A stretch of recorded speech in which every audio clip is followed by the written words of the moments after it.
1절에서 9절까지 말씀입니다. 요한복음 5장 1절에서 9절까지 말씀을 제가 봉독하겠습니다. 5장 1절입니다. 그 후에 유대인의 명절이 되어 예수께서 예루살렘에 올라가시니라. 예루살렘에 있는 양문 곁에 히브리 말로 베데스다라 하는 못이 있는데 거기 행각 5이 있고 그 안에 많은 병자, 맹인, 다리 저는 사람, 혈기 마른 사람들이 누워 물의 움직임을 기다리니 이는 천사가 가끔 못에 내려와 물을 움직이게 하는데 움직인 후에 먼저 들어가는 자는 어떤 병에 걸렸든지 낫게 되미르라. 거기 38해 된 병자가 있더라. 예수께서 그 누운 것을 보시고 그 병이 벌써 오래된 줄 아시고 이르시되 네가 낫고자 하느냐? 병자가 대답하되 주여 물이 움직일 때에 나를 못에 넣어주는 사람이 없어 내가 가는 동안에 다른 사람이 먼저 내려가나이다. 예수께서 이르시되 일어나 내 자리를 들고 걸어가라 하시니 그 사람이 곧 나아서 자리를 들고 걸어가니라. 아멘. 오늘 나눌 하나님의 말씀의 제목은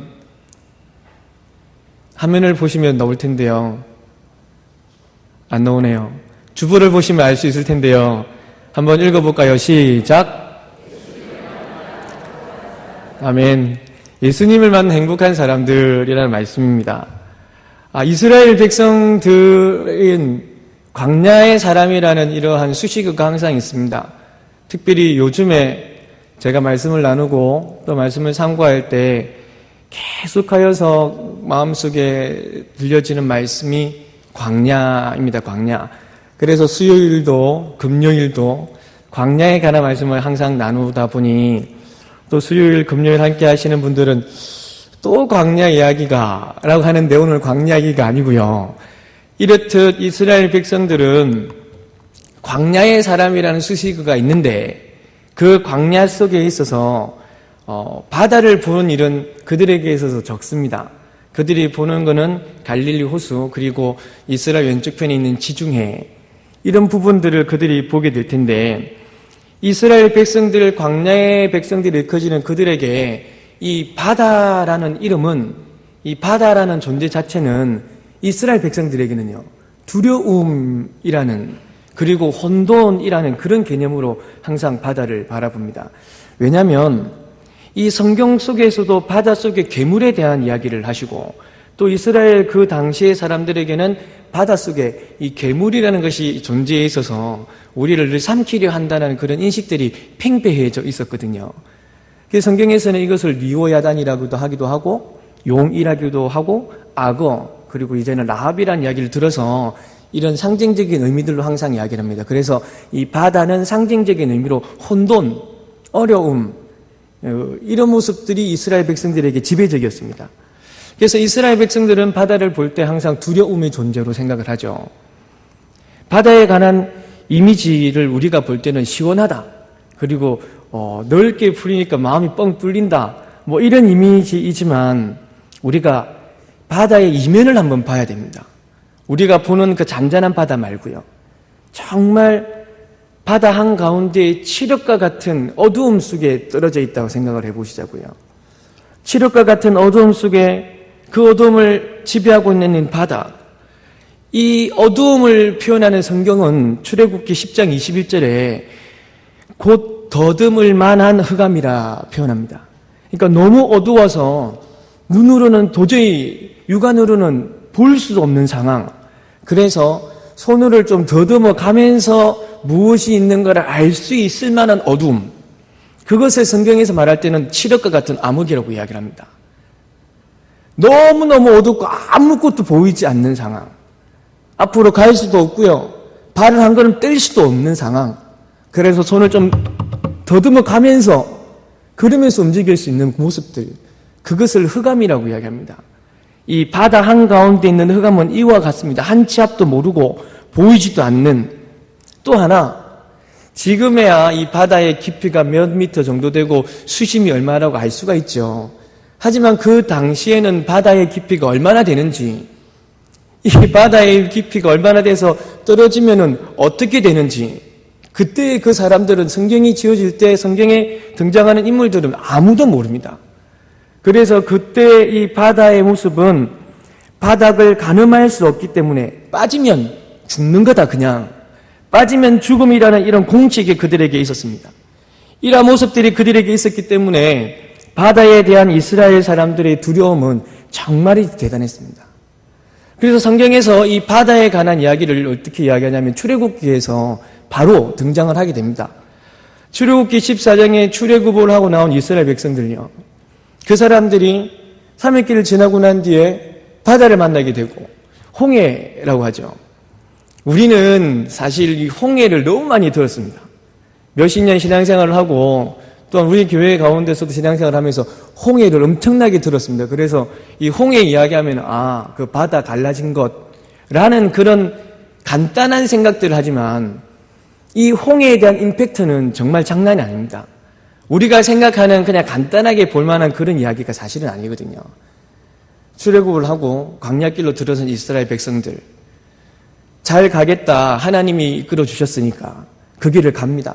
200만 명 넘는 사람들이 줄을 맞추어서 열과 행을 맞춰서 가죠. 그런데 이 사람들이 홍해를 만납니다. 큰 바다를 만납니다.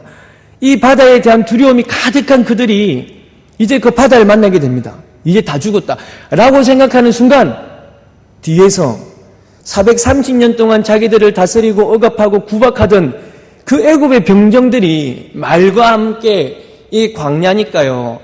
이 말이 달리고 전차가 달리면 모래 먼지들이 뿌옇게 일어나고요. 그 먼지를 대동한 그 많은 병정들이 전차들이 그들을 향해 달려옵니다. 앞에는 바다입니다. 갈 수도 없고 들어가면 다 죽을 건데 뒤에는 병정들이 모래 먼지를 일으키고 막 달려옵니다. 이런 모습에 처인 이스라엘 백성들이 아무것도 할 것이 없습니다. 할 수 있는 건 단 하나, 한탄, 원망. 출애굽기 14장 11절에 애굽에 매장지가 없어서 우리를 이끌어냈나. 12절에 애굽 사람을 섬기는 것이 차라리 지금 이 광야에서 죽는 것보다 훨씬 낫겠다 라는 이런 한탄과 이런 모습들밖에 할 게 없습니다.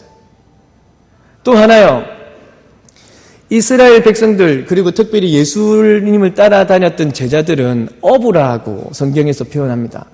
이 갈릴리 바다 호수 그곳에서 잔뼈가 굵은 이런 어부들입니다. 그런데 이 사람들이 어찌하지 못하는 것이 하나 있습니다. 광풍. 이 이스라엘에게는 극하게 건기가 있고 극하게 우기가 있습니다. 이 계절이 바뀌는 것이 우리는 사계절이라 요즘에는 가을도 별로 짧고 봄도 짧아서 계절이 두 개밖에 없어 보이지만 이스라엘에는 극한 건기와 극한 우기가 있어져서 이런 한절기가 되면은 이 바다 가운데 무엇이 있냐면 광풍이 있습니다. 광풍. 이럴 땐 이게 사투리를 쓰는 게 너무 좀 그렇습니다.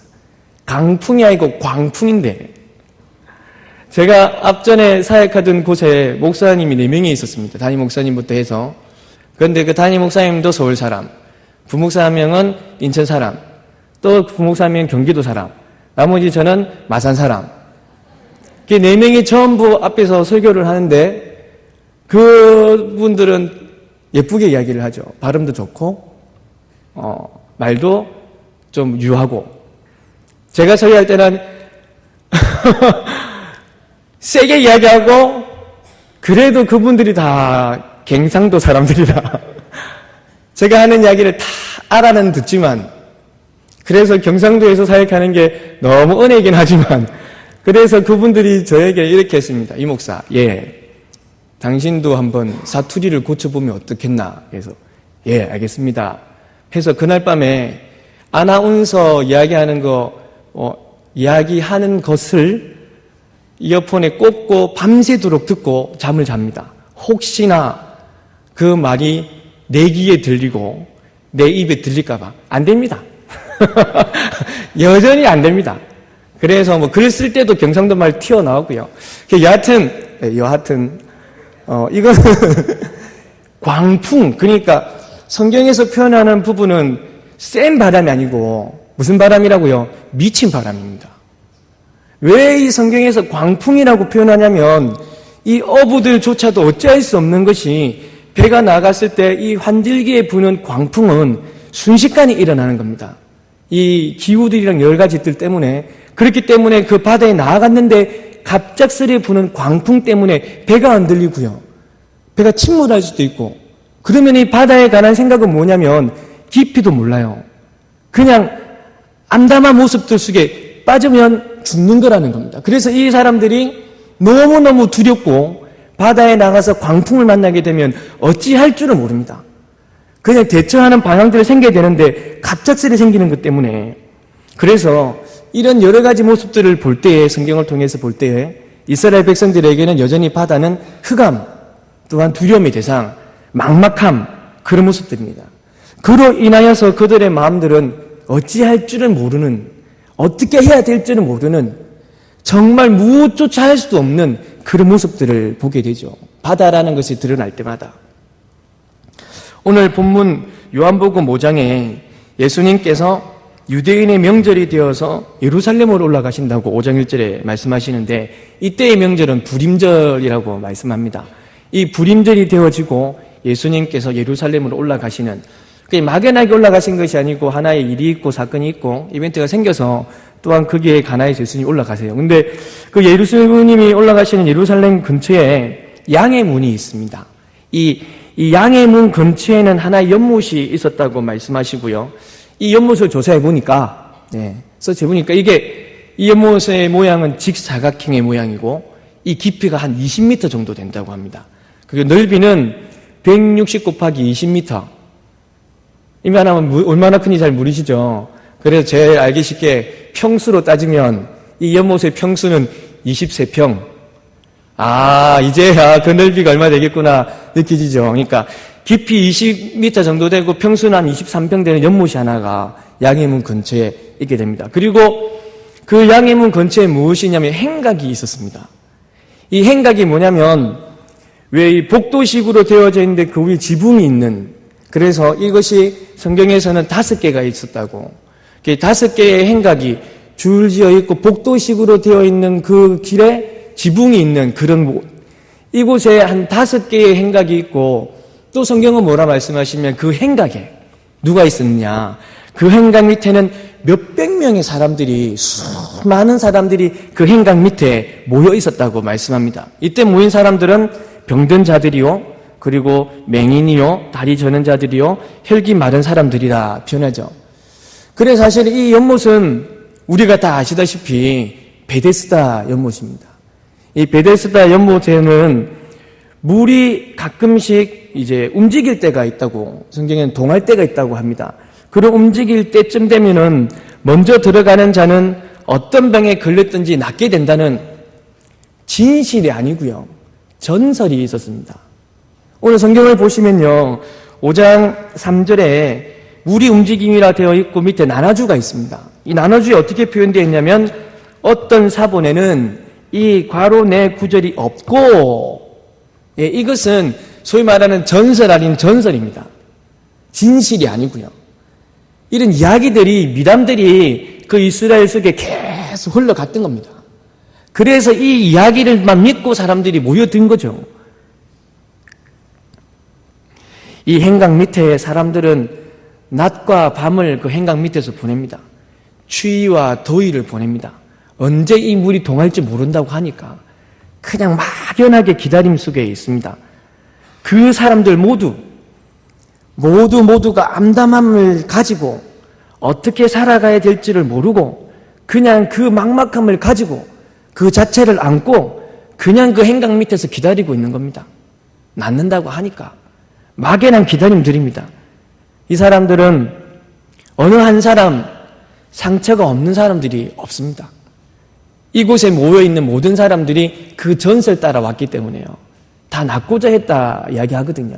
상처는 다 있었고 아픔도 다 있었고 전부 어느 곳 하나 기댈 데조차 없는 사람들의 모습들이 그 행각 밑에서 수백 명이 그냥 낮과 밤, 무더위, 추위 그냥 견디고 있는 겁니다. 기약 없는 기다림, 전설과도 같은 그 이야기 하나 딱 믿고 진짜 지푸라기 하나라도 잡아야겠다. 그런 심정으로 정말 기약 없는 기다림 속에 그게 날마다를 보냅니다. 혹시 왔나? 혹시 움직였나? 그냥 마냥 그것만 쳐다보고 있는 사람들. 이 수많은 백성들, 많은 사람들 중에 예수님께서 한 사람을 택하시고 또 그에게 가서 말씀을 나누십니다. 이것이 38년 된 병자에 관한 말씀이죠. 이 38년 된 병자가 어떤 병을 가졌는지는 성경에 말씀하지 않았기 때문에 알 수는 없습니다. 하지만 그가 했던 말들을 유추해 보면은 이 사람이 지금 어떤 상황인지를 알 수가 있습니다. 그는 스스로 움직일 수조차 없는 사람이었습니다. 누가 도와주지 않으면. 그가 못에 들어가기 위해서는 도움이 필요했습니다. 왜냐하면 물이 움직일 때에 나를 못에 넣어주는 사람이 없다고 그가 말했거든요. 그의 말을 유추해보면 이 사람은 움직일 수조차 없는 힘을 가진, 힘조차 없는 사람, 그냥 누워만 있는 사람이었고, 또 하나 이 사람은 아무도 자기에게 관심을 주지 않는 사람이었습니다. 왜냐하면 그 아픈 몸을 그래도 움직여보려고 꾸역꾸역 일어나가지고 조금씩 가려고 노력하면 다른 사람들이 휑 지나갑니다. 조금 걸을 수 있는 사람들이 푹 지나갑니다. 그러면 이 사람이 보는 모습은 뭐냐? 달려가는 사람들, 그냥 그들의 뒷모습만 볼 수밖에 없는 사람, 아무에게도 관심이 대상이 되지 않는 사람, 그냥 혼자서 이 모든 시간들을 보내야 되는 그런 사람입니다. 처음부터 이 사람에게는 가족이 없었겠는가? 그렇지 않습니다. 38년이라는 이 긴 세월을 성경에서 두시는 것은 38년이라는 이 세월 동안 정말 많은 시간들과 많은 물질들과 그러면서 그 시간 동안에 갇힌 가족들조차도 그 옆을 떠나간 것이겠죠. 아니, 사라진 거죠. 자기가 가지고 있는 모든 것이. 이 베데스다라는 이름의 뜻은 은혜, 자비의 집이라는 뜻입니다. 하지만 이 38년 된 병자에게 있어서 이 베데스다라는 이름 그 자체는 아마 절망의 집, 은혜의 집은 무슨 항상 뒤돌아보고 항상 나를 버려두고 있는 모습들, 잔인한 집, 이렇게밖에 여겨지지 않을 겁니다. 이 베데스다는. 네, 사랑하는 성도 여러분, 우리가 이 시점에서 정말 보아야 될 것이 하나 있습니다. 어떤 거냐면 지금 베데스다 연못가에 있는 수많은 백성들입니다. 수많은 백성들. 단지 38년 된 그 병자, 오래되었습니다, 사실. 그런데요, 여러분들도 다 아시지만 모든 괴로움을 겪는 사람들은요, 그 사람이 40년, 50년, 70년의 아픔, 내가 지금 아픈 것, 나에게 지금 있는 아픔, 괴로움, 슬픔, 이것이 가장 크게 느껴집니다. 그래서 그곳에 있는 모든 수많은 사람들, 그 사람 모두는 지금이 최악의 상태입니다. 앞에서 말씀드렸다시피 어느 한곳 기댈 곳이 없는 막막함으로 살아가는 사람이고, 자기 곁에는 가족조차 없는 사람들이고, 그냥 날마다 시간을 보내면서 어찌하면 저 못에 들어가 볼까, 다른 소망도 없고요. 그냥 저 못이 움직이면 내가 들어가면 안 된다고 하니 언제 움직인지도 못하고 그냥 있다가 시간들을 보내는 그런 사람들, 막연한 기다림들, 그냥 절망 가운데 있는 사람들, 그런 사람들이 지금 행각이라는 그곳에, 행각이라고 말씀되어지는 그곳에 다 모여 있는 겁니다. 그림을 한번 그려보시면요, 그냥 베데스다 연못에 있는 38년 된 병자와 예수님의 이야기가 아니고요, 수백 명의 사람들과 예수님의 이야기입니다. 수백 명의 아픈 사람들과 괴로운 사람들과 슬픈 사람들과 그런 사람들과 예수님의 이야기가 지금 베데스다가에 있는 이야기입니다. 그런데 어떤 한 분이 오셔선 38년 된 병자 아저씨랑 이야기를 나눕니다. 이런저런 이야기들을 나누고, 그리고 그 사람과 말씀을 나누더니 갑자기 38년이나 누워있다고 했던 저 사람이 갑자기 일어나네요. 앉을 힘조차 없어 누워있었던 사람이. 아니, 그런데 그 사람이 자기가 누워있던 상처 구덩이인 그 자리, 자기가 누워있어서 온갖 오물들, 더러움들, 이런 것들이 가득한 그 자리를 들고 걸어갑니다. 이게 어떻게 된 일인가? 그곳에 있는 많은 백성들이 어떻게 된 일인가 지금? 저 사람은 누구냐? 유대인이 38년 된 병자에게 묻죠. 저 사람이 누군데 니한테 이렇게 했느냐고. 그랬더니 그 사람이 지금 모릅니다. 알 수 없습니다. 그 모든 사람들조차 모릅니다. 네, 나중에 소문을 들어보니까 그 사람은 예수님이라는 이야기가 들려지는 겁니다. 그 모든 사람들, 하나님의 사랑은 한 사람 한 사람에게 있습니다. 믿으십니까? 하나님의 사랑은 한 사람 한 사람이 모여있는 공동체에 있습니다. 하나님의 사랑은 모두를 보시는 겁니다. 한 사람을 보시고 또 이런 모습들도 있습니다. 이제 더 이상 살 길이 막막하다 여겨지는 자, 그곳에 수많은 백성들이 있는데 그곳에는 어떻게 해야 될지도 모르는 자, 영혼이 상한 자, 육신이 병든 자, 앞길이 막막한 자, 살 길이 막막하다 여기는 자, 한 발자국조차 더 이상 내디딜 힘조차 없다 생각하는 그런 사람들, 어찌해야 될지를 모르는 사람들, 움직일 힘조차 없어서, 앉을 힘조차 없어서 그냥 누워있는 사람들. 예수님께서는 38년 된 병자를 통하여서 그곳에 모인 모든 사람들에게 말씀하고 계시는 것이었습니다. 요한복음 5장 17절 말씀입니다. 아버지께서 이제까지 일하시니 나도 일한다. 할렐루야. 예수님이 말씀하시는 것은 이 일 이후에 유대인들이 묻고 어떻게 된 거냐 예수님과 다툼을 할 때 이렇게 말씀하신 겁니다. 아버지께서 일하시니 내가 일하는 거 아니냐고. 이날이 안식일인지라 그것 가지고 트집을 잡았죠. 사람을 살리고 하나님의 일을 하는데 그걸 가지고 이 사람들이 이야기를 나눈 겁니다. 하지만 예수님께서는 하나님이 일하시는데 내가 어떻게 가만히 있을 수 있느냐. 모든 이들에게 하나님이 이런 은혜를 베풀어 주시는 것을 말씀합니다. 깊은 어둠 속에 그리고 막막한 두려움 속에 갇혀있는 사람들에게 내가 전하는 말을 들으라. 내가 전하는 말을 듣고 나를 믿으라. 할렐루야.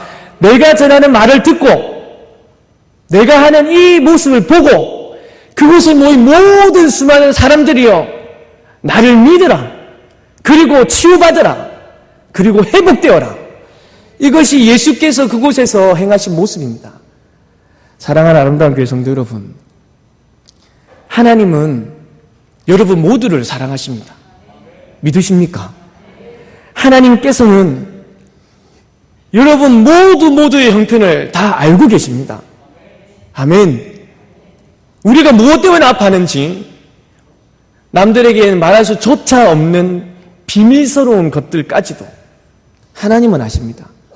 내 하나님은 내 모든 형편을 다 아시는, 누구에게는 은혜를 베풀어 주시고 나에게는 은혜를 안 베풀어 주신 그런 하나님 아니십니다.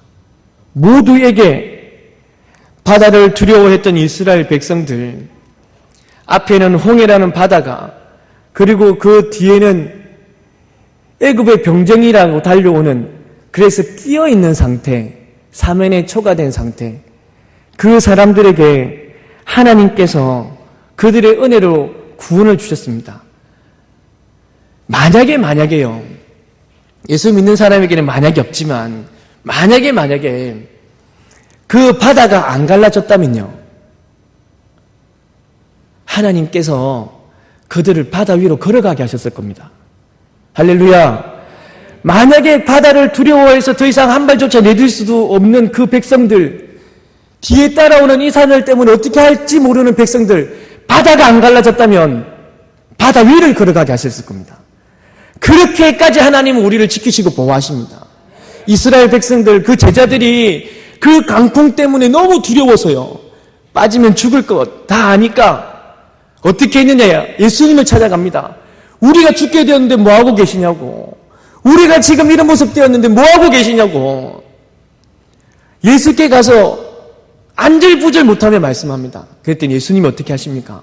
그 광풍을, 미친 듯이 불어오는 그 강풍을 예수님이 한마디로 꾸짖으십니다. 한마디로 잠잠케 만들어주십니다.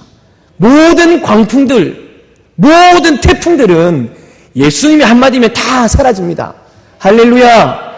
이렇게 하나님은 우리들에게 있어서 보호하심을, 인도하심을 보여주시고 말씀하여 주십니다. 이러한 말씀들이 오늘 지금 우리에게 들려지는 것은 내가 38년 된 병자가 되어야겠다가 아닙니다. 그러면 무엇입니까? 38년 된 병자에게 능력을 행하신 그분, 예수 그리스도. 그분을 바라보러 그분의 말씀하시는 것을 듣고, 오늘 우리에게 말씀하시는 것은 그의 말씀을 듣고 그의 말씀을 믿고 그를 믿음으로 인해서 구원받으라. 할렐루야. 오늘 우리에게 말씀하시는 것은 믿고 듣고 깨달아 알아 그분의 구원을 얻으라 하시는, 오늘 나에게 하시는 말씀은, 오늘 내게 주시는 말씀은 그를 믿고 그로 인해 구원을 얻으라 하신 그 말씀입니다. 곧 하나님의 사랑입니다. 사랑 많으신 하나님께서 오늘 여러분 한 사람 한 사람 한 사람, 아니 우리 교회의 말씀하심을 믿으시기 바랍니다. 하나님께서는 모든 이들을 보시고 그곳에 있는 모든 이들이 제발 좀 듣고 알고 믿고 구원받으라 라는 것이었습니다. 그런데 사람들은요, 이 말씀이 전해져도 안 들어요. 이 말씀이 전해져도 안 믿어요. 요한복음 10장입니다. 요한복음 10장 25절 말씀에 내가 너희에게 말하였으되 믿지 아니하는도다. 그런데 10장 38절 말씀에 내가 행하거든 나를 믿지 아니할지라도 그 일을 믿으라. 그 일을 통해서 나를 믿게 될 것이다. 할렐루야. 하나님이 행하시는 그 일, 오늘 우리에게 베풀어 주시고 말씀하시는 이 일, 베데스다 연못가에 38년 된 병자를 고치시는 그 일, 이 모습을 듣고 보고 알아라, 깨달으라. 그 일을 믿는다면 내가 시행할 것이다. 그 일을 믿고 하나님의 옆에 나간다면 하나님의 구원을 내가 지금 이룰 것이다. 여러분 앞에 칠흑과 같은 어두움이 놓여있다 할지라도요, 여러분 앞에 막연한 두려움들이 있다 할지라도요, 깊이도 알 수 없고 빠지면 용이란 놈이 날 다 잡아먹을 것 같은 괴로움들, 힘든들, 죽음이란 만큼 아픈 모습들 있다 할지라도요, 우리의 짐을 지고 가시는, 우리의 짐을 치유하시는 예수 그리스도를 만나보십시오. 그리하면 여러분이 지고 있는 그 짐을 다 지시고 우리로 하여금 벗어지게 할 것입니다. 우리의 모든 아픔을 친히 지시고 모든 질고와 모든 고통을 친히 지신 예수 그리스도를 만나보십시오. 그리하면 여러분들이 겪고 있고 가지고 있는, 그리고 아파하는 모든 마음들을 그분이 치유하실 겁니다. 예수님, 나를 믿고 구원받으라 하신 예수님, 나를 믿고 그 믿음으로 그의 구원을 보라 하신 예수 그리스도, 그분과 항상 동행하시는 여러분 되시기를 구주 예수 그리스도 이름으로 간절히 축복합니다. 예수님을 만난 사람이 행복해집니다. 아니, 예수님을 만난 사람만이 행복해지는 것입니다. 할렐루야. 여러분들이 항상 예수님과 동행하시고 그가 주시는 구원을 만끽하며 그분 안에서 행복하시는 사랑하는 우리 교회 성도님 되시기를 간절히 축복합니다. 아멘. 우리 하나님을 찬양하시겠습니다.